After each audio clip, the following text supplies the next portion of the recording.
કાજલબેન જે સોશિયલ મીડિયાના માધ્યમથી બોલી રહ્યા છે અને એક પત્રકારે તમારા જ ન્યૂઝ રૂમમાંથી પૂછ્યું કે એ ગુંડો કોણ છે, એ તમને ધમકી કોણ આપે છે, તો એને કીધું કે કોઈને ટીઆરપી મળી ન જાય એટલે હું કોઈનું નામ લેવા નથી માંગતી. સંપૂર્ણપણે મારી ઉપર અને મારી જ વાત કરતા હતા. હું બહુ સ્પષ્ટપણે કહું છું, સ્પષ્ટ એમાં કઈ ટીઆરપી બીઆરપી બેન મારું નામ લઈ લે તો કઈ હું મહાન હસ્તી બની જાવ એવું છે નહીં. ન્યૂઝ રૂમના માધ્યમથી ફર્સ્ટ કહી દઉં કે બેન મારા જ બાબતમાં વાત કરતા હતા. એને જે ગુંડો કીધો, લુખ્ખો કીધો, કદાચ આતંકવાદી કીધો નહીં હોય, મેં બહુ સાંભળ્યું નથી, પણ એ કહે પોતાને મજા આવે એવી રીતે મોરબીની પાટીદારની દીકરીઓ માટે બોલ્યા હતા, ઉદ્યોગપતિઓ માટે બોલ્યા હતા. અમારી સંસ્થા જે છે અહીંયા જેમાં 5000 દીકરીઓ તમામ સમાજની ભણે છે, તો આ બેન કોણ એવા કે એને આવી છૂટ કોને આપી કે આખા સમાજની દીકરીઓને બદનામ કરે? અને જે ઘટના બની નથી એ ઘટનાની, અને સાચા સમાજસેવી કોને કહેવાય? કે પ્રદીપભાઈ કોઈનું કામ કર્યું હોય તો એને અણહાર ન આવવા દે. આપણે ત્યાં તો એવું છે કે જમણા હાથે સેવા કરો કે દાન કરો તો ડાબા હાથને ખબર નહીં પડવા દેવાની. આ બેને જામનગરમાં મારી ઉપર એને એ જે રહે છે એ જામનગર બી ડિવિઝન પોલીસ સ્ટેશનમાં આઈ થિંક સો હું ભૂલતો ન હોય તો મારી વિરુદ્ધ એને અરજી કરી કે આ મનોજ પનારા મને મારી નાખવાની ધમકી આપે છે ને આમ છે ને તેમ છે ને ફલાણું છે ને ટીકરું છે. મારા સહિત સોશિયલ મીડિયામાં જે લોકો મને સપોર્ટ કરતા હતા એવા 5-6 લોકો ઉપર પણ આમને ધનજી પાટીદાર છે, જગદીશ પરીખ છે, રાજુ ચાપાણી છે, આવા 4-5 મિત્રો ઉપર આમને ફરિયાદ કરી દી. મોરબી કોર્ટમાં બેન આવતા નથી, બબે સમન્સ નીકળ્યા તોય. એટલે બેન છે એ લાજવાની બદલે ગાજી રહ્યા છે અને ખોટી રીતે સરકાર ઉપર અને તંત્ર ઉપર દબાણ કરીને મારી પર એફઆઈઆર લેવાનો પ્રયત્ન કરે છે. એવા તો કયા ભાજપના નેતા સાથે તમારો કોન્ટેક્ટ છે કે તમારા નામે ફરિયાદ જામનગરમાં થાય છે? તમે મોરબીમાં બેઠા બેઠા મારી સાથે વાતચીત કરી રહ્યા છો અને બેનની ફરિયાદ દાખલ નથી થતી. એમ આવી રીતે ના ચાલે. તમારે સમાજ સેવા કરવી તો પહેલા તો ચૂકતા શીખવું પડે.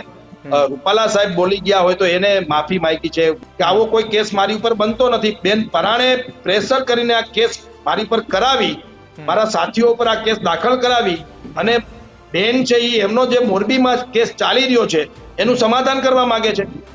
ગુજરાતની અંદર કાયદો અને વ્યવસ્થાની પરિસ્થિતિને લઈને રાજ્યના ડીજીપી વિકાસ સહાય દ્વારા એક 100 કલાકનું અલ્ટિમેટમ આપવામાં આવ્યું હતું કે ગુજરાતના એ તમામ અસામાજિક તત્વોને એ મુઠ્ઠીમાં લઈ લો, લિસ્ટ બનાવો અને ત્યારબાદ કાયદેસરની કાર્યવાહી કરો. જો કે આ તમામની વચ્ચે રાજ્યના ગૃહમંત્રીએ પણ એ વિધાનસભા ગૃહની અંદર પણ નિવેદન આપ્યું. આ તમામની વચ્ચે એક ચર્ચા એ જોર પકડી. એક શરૂઆત એ થઈ સોશિયલ મીડિયાના માધ્યમથી. કાજલ હિન્દુસ્તાની એક પોસ્ટ મૂકી કે જો રાજ્યના ગૃહમંત્રી અને રાજ્યના ડીજીપી એ આ પ્રકારના લિસ્ટ બનાવતા હોય, કાયદેસરની કાર્યવાહી કરવાની વાત કરતા હોય અને એ તત્કાલે તમામ વ્યક્તિઓની ધરપકડ અને સાથે જ પોલીસ ફરિયાદની વાત કરતા હોય તો મારી ફરિયાદ એ 5 મહિના થયા પણ હજુ નથી લેવાઈ. જો કે આખા આ મામલે તેમને તેમની વાત એ સોશિયલ મીડિયાના માધ્યમથી તો મૂકી, પરંતુ ન્યૂઝરૂમ સમક્ષ પણ તેમની વાત મૂકી. જો કે તેમને જે આક્ષેપો કર્યા હતા એ આક્ષેપો કોના તરફ ચિંધાતા હતા, કોની તરફ આંગળી હતી, એ સૌ કોઈ જાણે છે. અને આ જ વાત ઉપર ચર્ચા કરવી છે. મનોજ પનારા મારી સાથે જોડાયા છે.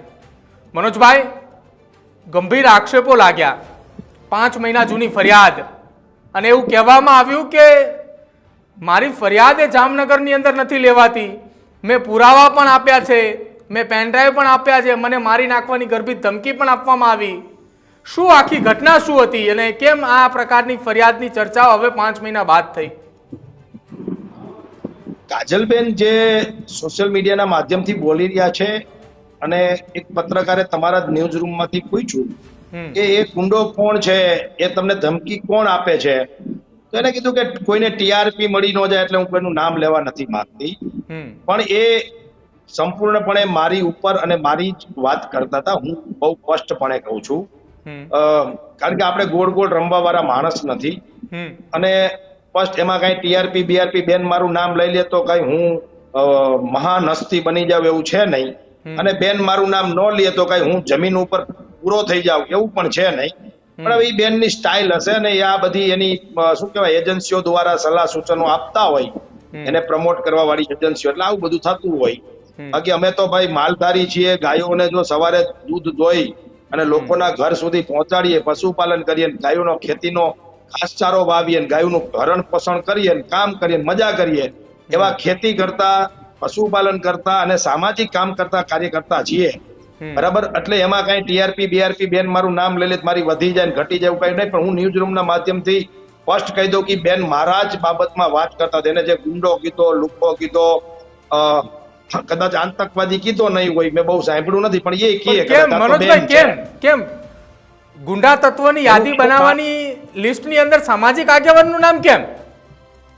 કહું તમને એનું કારણ એ છે કે આ બેન છે ને સુરતની અંદર પોતાને મજા આવે એવી રીતે મોરબીની પાટીદારની દીકરીઓ માટે બોલ્યા હતા, ઉદ્યોગપતિઓ માટે બોલ્યા હતા. અમારી સંસ્થા જે છે અહીંયા જેમાં 5000 દીકરીઓ તમામ સમાજની ભણે છે અને છેલ્લા 40 વર્ષથી સંસ્થા ચાલે છે, એના માટે પણ એ જ મન ફાવે એવું એને વાત કરી હતી. આવી વાત પોલીસે પણ નકારી કાઢી. મોરબી ડીવાયએસપીએ પ્રેસ કરી કે કાજલ હિન્દુસ્તાની જે કાંઈ બોલે છે આવી કાંઈ મોરબીમાં કોઈ ઘટના બની નથી, પરંતુ કિશનભાઈ એવું છે, પ્રદીપભાઈ એવું છે કે એના અહીંયા ઇન્ફોર્મેશન જે આપતા હોય લોકો એને આ બેનને ખોટી ઇન્ફોર્મેશન આપી દીધી અને એને મનગઢત કહાનીમાં મીઠું મરચું ભભરાવી અને સુરતની કોઈ સભામાં એને મોરબીની પાટીદારની દીકરીઓના અંતે. એટલે અમારે શું થાય ભાઈ, પાટીદાર સમાજ સેન્સિટિવ સમાજ છે. આજે પણ હું જે વ્યાજખોરી કે ગુંડાગીરી લુખાગીરી વિરુદ્ધ કામ કરીએ તો પણ કે મનોજભાઈ આપણે ફરિયાદ કરી તો છાપામાં નામ નહીં આવે ને એમ.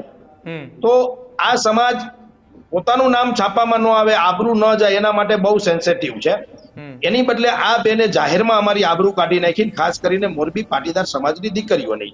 અને એને જે શબ્દ બોલ્યા છે મારે તમારા ન્યૂઝ રૂમમાં બોલી ન શકાય એ પ્રકારની એની આખી 7 દીકરીઓને એક મુસ્લિમ ગુંડો ના તેને એવી બધી ભાષણબાજી કરી.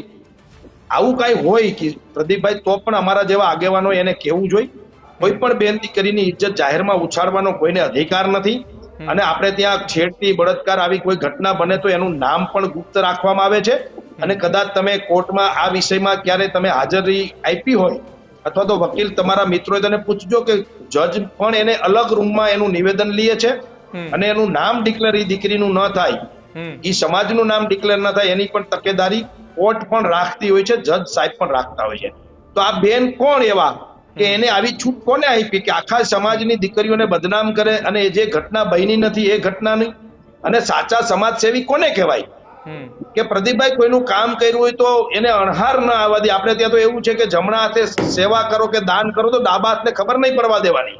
આ માઇકમાં ને ભાષણ કરવાની વસ્તુઓ નથી, સમાજ સેવા છે એની જગ્યાએ આ બેન વરસી પડ્યા એટલે મારા ધ્યાનમાં વિષય આવ્યો. મેં વિચાર્યું કે આ બેન ઉપર મારે લીગલી કાર્યવાહી કરવી છે. એટલે એક પ્રદીપભાઈ સુરતમાં કેસ બનતો હતો આ બેન ઉપર અને મને સુરત પોલીસે કીધું કે તમે આવી જાઓ, આ બેન ઉપર અમે એફઆઈઆર લઈ લઈએ. પરંતુ પ્રદીપભાઈ મેં ઈમાનદારી પૂર્વક સુરતમાં એફઆઈઆર ના આપી એટલા માટે, અને એ પણ મને એ વાતનું દુઃખ છે કે મારા સુરતના સાથીઓએ એ સમયે મને સહયોગ ના આપ્યો, નહીતર ત્યાં સુરતના જ કોઈ પાટીદાર યુવાન આ બેન ઉપર એફઆઈઆર કરી શકતા હતા. પરંતુ સુરતમાં મેં એફઆઈઆર એટલે ના આપી કે ક્યાંક ને ક્યાંક આ એફઆઈઆર આયોજક ઉપર પણ થતી હતી અને આયોજકો આમાં નિર્દોષ હતા. એ પાટીદાર યુવાનોએ પાટીદાર સમાજના સ્નેહ મિલનમાં આ બેનને બોલાવ્યા હતા. એને આયોજકો ઉપર પણ એફઆઈઆર ન થાય એટલા માટે મેં ત્યાં સુરત પોલીસમાં એફઆઈઆર ન લખાવી, કારણ કે આયોજકો નિર્દોષ હતા. શું કામ કે તમે કોઈ પણ કાર્યક્રમ કરો, અત્યારે ન્યૂઝ રૂમમાં તમે મને બોલાય હું બેફામ બોલવા માંડું, એમાં પ્રદીપભાઈ નો શું વાક, ન્યૂઝ રૂમ નો શું વાક? પણ ગુનેગાર તો તમે થાવ જ છો કાયદાની પરિભાષામાં. એટલે એ સામાજિક યુવાનો જે હતા, સારું કાર્ય કરતા હતા, એને કોઈ પીડા ના આવે. બીજી વાર સામાજિક કાર્ય કરતા અચકાય ને એટલા માટે મેં સુરત પોલીસમાં એફઆઈઆર ન આપી અને મેં માનહાનિનો દાવો મોરબી કોર્ટમાં કર્યો. પ્રદીપભાઈ આપના ધ્યાનમાં મૂકી દઉં, હું દેશી માણસ છું, મને બહુ કાયદાના શબ્દો નથી આવડતા, પણ હું ટૂંકમાં કહું તો કાયદામાં તમે કોઈ પણ ઉપર માનહાનિનો દાવો કરો, અત્યારે હું તમારી ઉપર કરું કે તમે મારી ઉપર કરો તો એમ કોર્ટ કોઈનો માનહાનિનો દાવો લઈ નથી લેતી. એ કોર્ટ એટલે કે જજ ખરેખર ચેક કરે છે કે આ માનહાનિ બને છે કે કેમ, અને જો ખરેખર માનહાનિ બનતી હોય તો જ કોર્ટ એક કેસ સ્વીકારે છે, નહીતર ખારીજ કરી નાખે છે. અમારી અરજી કોર્ટમાં 2-3 મહિના સુધી સુનાવણી ચાલી અને જજ સાહેબે આ માનહાનિનો દાવો સ્વીકાર્યો અને આ બેન ઉપર માનહાનિનો દાવો મોરબી કોર્ટમાં પાટીદાર સમાજ વતી મેં કર્યો છે ને એ ચાલે છે. હવે વિષય ક્યાં આવ્યો છે? આ માનહાનિનો દાવો કોર્ટે સ્વીકાર્યો એટલે આ બેને જામનગરની અંદર, બહુ પ્રદીપભાઈ સમજવા જેવી વાત છે, આ બેને જામનગરમાં મારી ઉપર એને એ જે રહે છે એ જામનગર બી ડિવિઝન પોલીસ સ્ટેશનમાં આઈ થિંક સો હું ભૂલતો ન હોય તો મારી વિરુદ્ધ એને અરજી કરી કે આ મનોજ પનારા મને મારી નાખવાની ધમકી આપે છે ને આમ છે ને તેમ છે ને ફલાણું છે ને ઢીકણું છે. મારા સહિત સોશિયલ મીડિયામાં જે લોકો મને સપોર્ટ કરતા હતા એવા 5-6 લોકો ઉપર પણ આમને ધનજી પાટીદાર છે, જગદીશ પરીખ છે, રાજુ ચાપાણી છે, આવા 4-5 મિત્રો ઉપર આમને ફરિયાદ કરી હતી. પણ ખરેખર આ ફરિયાદ બનતી નહોતી એટલે જામનગર પોલીસે આ ફરિયાદ લીધી નહીં. એટલે એને એસપી સાહેબને રજૂઆત કરી જામનગર. એમને જોયું કે આ ફરિયાદ બનતી નથી. ત્યાર પછી એમને ઘણી જગ્યાએ આ બાબતમાં છેલ્લા 5-7 મહિનામાં અરજીઓ કરી. હાઈકોર્ટ પણ બેન ગયા છે અને ન્યાય પ્રક્રિયામાં દરેકને લડવાનો અધિકાર છે. આપણે એને કહેતા નથી કે તમે ખોટું કરી રહ્યા છો, પણ આજે 6-7 મહિના પછી પણ પ્રદીપભાઈ મારી ઉપર ધાક ધમકી કે મારી નાખવાની પોલીસ કે કોર્ટ હજી સુધી પરમિશન એફઆઈઆર ની આપી નથી. એનો મતલબ એમ છે કે મેં કોઈ આવી ધમકી બેનને આપી નથી. બેન 100 વર્ષના થાય, અમારે બેનને શું કામ મારવા જોઈએ ભાઈ? તમારી ઉપર એવા પણ આક્ષેપો લાગ્યા છે કે સોશિયલ મીડિયાના માધ્યમથી બેનના મોબાઈલ નંબરને તમે બધી જગ્યાએ બધાને શેર કર્યા છે, બેનને એવી ધમકીઓ આપી હતી, આ પ્રકારની વાતો પણ થઈ રહી છે તમારા નામે. તો પ્રદીપભાઈ, સામાજિક કામ કરવું મોબાઈલ કોઈનો છુપાયેલો રહીએ? હું મનોજ પનારા તરીકે હું તો બહુ નાનું કામ કરું છું, બેન તો આખા દેશમાં કામ કરે છે, તો એનો મોબાઈલ છુપાયેલો હોઈ શકે ખરો? અને એમનો મોબાઈલ, એ તો જાહેર જીવનના માણસ છે, હોય જ લોકો પાસે, એમાં જાહેર કરી દેવો ને ન જાહેર કરવો ને એવી ક્યાં વાત છે?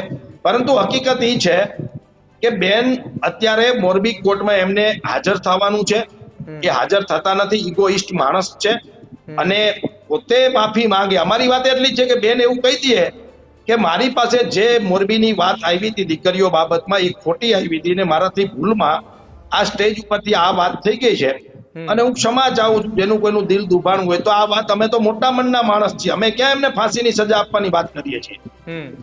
અમે તો આટલી વાત એ દિવસે પણ કરી હતી. અમારા ઘણા બધા સામાજિક આગેવાનો જે બેનના કોન્ટેક્ટમાં હતા, જે મોરબીના મિત્રોએ આ બેનનો કાર્યક્રમ મોરબીમાં કર્યો હતો પ્રદીપભાઈ, એવા મિત્રોએ પણ બોલાવીને અથવા તો મળીને ફોનમાં કીધું કે બેન તમારી ભૂલ થઈ છે, સમજવા ફેર થયું છે. મોરબી પોલીસ કહી રહી છે કે આ ખોટું થઈ ગયું છે, તો બેન તમારાથી આવી કોઈ ઘટના બની નથી.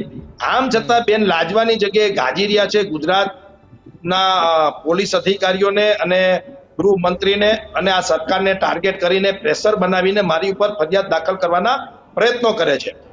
પણ પ્રદીપભાઈ, એક છેલ્લા શબ્દમાં કહું તો મારી ઉપર પાટીદાર આંદોલન વખતે અનેક ફરિયાદો થઈ હતી, સાચી ખોટી બધી. અમે દરેક જગ્યાએ હાજર થયા છે, કોર્ટને માન સન્માન આપ્યું છે, કાયદાને માન સન્માન આપ્યું છે, અને જ્યાં અમારી ધરપકડ થઈ અહીંયા અમે સામેથી હાજરી પણ આપી છે. અમે ન્યાયને માનીએ છીએ અને આજે અમારી પર એક પણ કેસ નથી પ્રદીપભાઈ.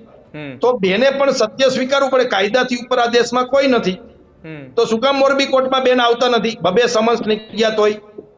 એટલે બેન છે એ લાજવાની બદલે ગાજી રહ્યા છે અને ખોટી રીતે સરકાર ઉપર અને તંત્ર ઉપર દબાણ કરીને મારી પર એફઆઈઆર લેવાનો પ્રયત્ન કરે છે. અને પ્રદીપભાઈ, હું ન્યૂઝ રૂમના માધ્યમથી કહું છું કે બેન બહુ મોટા માણસ છે, એનું તો ટ્વિટર અને ઇન્સ્ટાગ્રામ ને બધા મોદી સાહેબ ને બધા મોટા નેતાઓ જોતા હોય અને એમને કદાચ શું કહેવાય રીટ્વીટ કરતા હોય, ઇન્સ્ટામાં મેસેજમાં આમ લખતા હોય તો કઈક સામા રિપ્લાય આવતા હોય, આવું બધું મને ખબર નથી. પરંતુ કઈ હોય ને કદાચ મારી પર એફઆઈઆર કરતો હું એ જ મિનિટે જામનગર પોલીસ સ્ટેશનમાં હાજર થવા તૈયાર છું, કારણ કે હું કાયદાને માનું છું. અને મારી ઉપર જામનગર પોલીસ. મનોજભાઈ, અંતિમ સવાલ. કોંગ્રેસનો બહુ મોટો ગુંડો અને ભાજપના પ્રદેશ નેતાઓ સાથે સંપર્ક રાખે છે, એટલા માટે એમની સામે ફરિયાદ એ નથી લેવામાં આવતી. એવા તો કયા ભાજપના નેતા સાથે તમારા કોન્ટેક્ટ છે કે તમારા નામે ફરિયાદ જામનગરમાં થાય છે? તમે મોરબીમાં બેઠા બેઠા મારી સાથે વાતચીત કરી રહ્યા છો અને બેનની ફરિયાદ દાખલ નથી થતી. એમ જો પ્રદીપભાઈ, આમાં એવું છે, બેન છે ને એ મનગઢત કહાનીઓ બનાવવા માટે માહિર છે અને લોકો એમને સાંભળે છે ને એને સાંભળતા હોય તો એને બનાવવાનો અધિકાર છે, બનાવતા હોય. તમને લાગે છે પ્રદીપભાઈ હું કોંગ્રેસનો મોટો ગુંડો હોય? અમારા મોરબીના ધારાસભ્ય કહેતા હતા ગુંડા તો બધા ભાજપમાં છે. મનોજભાઈ, એવું હું તો નક્કી ના કરી શકું ને. જેમને આરોપ લગાવ્યો છે એમની વાત હું તમને કરી રહ્યો છું. હા, એમાં એવું છે પ્રદીપભાઈ, હકીકત એવી છે કે કોંગ્રેસમાં કોઈ ગુંડો રહી જ ન શકે. આ સરકારની એટલી તાનાશાહી છે કે ગમે તેને પકડીને પૂરી શકે અથવા તો ગુંડાને ટૂંકમાં ગુંડાગીરી કરવા ન દે. હા, જે લોકો ગુંડાગીરી કરે છે એ સરકારના ઓથમાં અથવા તો તંત્રના ઓથમાં કરતા હોય છે. બાકી કોંગ્રેસમાં રહીને કોઈની મજાલ છે આ ગુજરાતની જનતા શું નથી સમજતી કે કોંગ્રેસમાં રહીને કોઈ ગુંડાગીરી કરી શકે?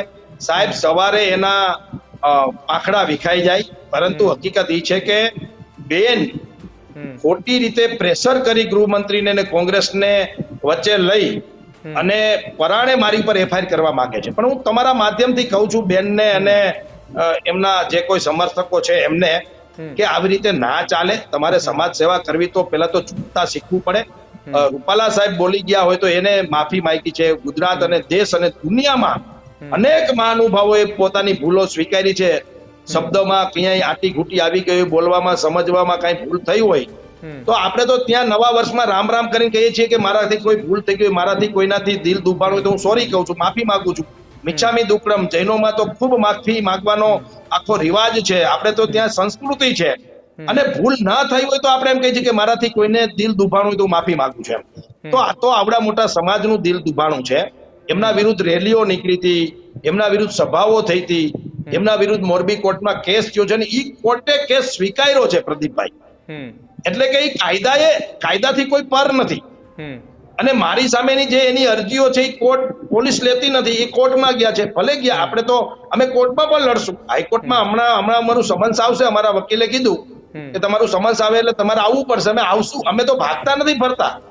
બેનની જે મોરબી કોર્ટમાં એ આવતા નથી, ભાગતા ફરે છે અથવા તો હાજરી નથી આપતા, કોર્ટની અવમાનના કરે છે.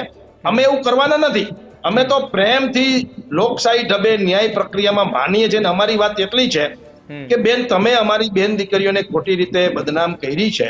બસ તમે આટલું જ કહી દો કે મારી પાસે ખોટી ઇન્ફોર્મેશન હતી અને મેં જે કઈ વાત કરી છે એ બદલ કોઈને ખોટું લાગ્યું હોય તો હું દિલગીરી વ્યક્ત કરું છું. આઈ એમ સોરી. આટલી જ લીટીની વાત છે. એના બદલે 6 મહિના થયા પ્રદીપભાઈ આ બેન ધમપછાડા કરે છે. ને છેલ્લી વાત હું તમને કરી દઉં. આજે જ મોરબીના બાજુના તાલુકા ટંકારામાં ખીજડીયા ગામે બેનનો કાર્યક્રમ હતો. હું તમને કાર્ડ મારી પાસે નથી ને તે બતાવું. એ કાર્યક્રમ કેન્સલ કર્યો આયોજકે. શું કામ કર્યો? કે આવી વિવાદાસ્પદ વ્યક્તિને લોકો સ્વીકારતા નથી. એ હું હોય, તમે હોય કે અન્ય કોઈ પણ હોય. આ વાસ્તવિકતા છે. આની સાથે બીજું મારે તમને કહેવું છે કે ગુજરાતમાં આ બેનના મારી ફરિયાદ પહેલાના કાર્યક્રમની તમે યાદી કાઢી લેજો અને અત્યારે તમે જોઈ લેજો એમના કેટલા કાર્યક્રમો છે. તો લોકો બધું સમજે છે. હું કોઈને ના નથી કહેતો. લોકો બધું સમજે છે કે કેવી વાત કરવી જોઈએ, સ્ટેજ ઉપરથી શું બોલાય, શું ના બોલાય, લોકોને શું સાંભળવું છે. ન્યૂઝ રૂમ ના આટલા લોકો કેમ સાંભળે છે? કે તમે સત્ય વાત કરો છો, લોકોની વાત કરો છો. તમે હમણાં મન ગળત કહાનીઓ મંડો બનાવવા તો તમને પણ કોઈ સાંભળે નહીં, જોવે નહીં. એમ લોકો સમજદાર છે ગુજરાતમાં. અને છતાંય હું ગુંડો લાગતો હોય, હું આતંકવાદી લાગતો હોય તો ન્યાયિક પ્રક્રિયા હું ફોલો કરવા તૈયાર છું. અને હું પ્રદીપભાઈ ચેલેન્જ સાથે કહું છું કે આવો કોઈ કેસ મારી ઉપર બનતો નથી. બેન પરાણે પ્રેશર કરીને આ કેસ મારી પર કરાવી, મારા સાથીઓ પર આ કેસ દાખલ કરાવી અને બેન છે એ એમનો જે મોરબીમાં કેસ ચાલી રહ્યો છે એનું સમાધાન કરવા માંગે છે. વાયા મને ઘણા લોકોએ કીધું કે બેનનું સમાધાન કરી નાખો. મારી એક જ શરત છે બેન, આઈ એમ સોરી. આટલું કહી દે કે મારાથી ભૂલ થઈ ગઈ છે બોલવામાં. મેં સમાજની દીકરીઓને ખોટી રીતે બદનામ કરી છે. બસ આટલી જ વાત છે. અને તમે પ્રદીપભાઈ ગમે તેટલું સારું કામ કરો, તમને ખોટું કે ખરાબ કામ કરવાનો અધિકાર નથી.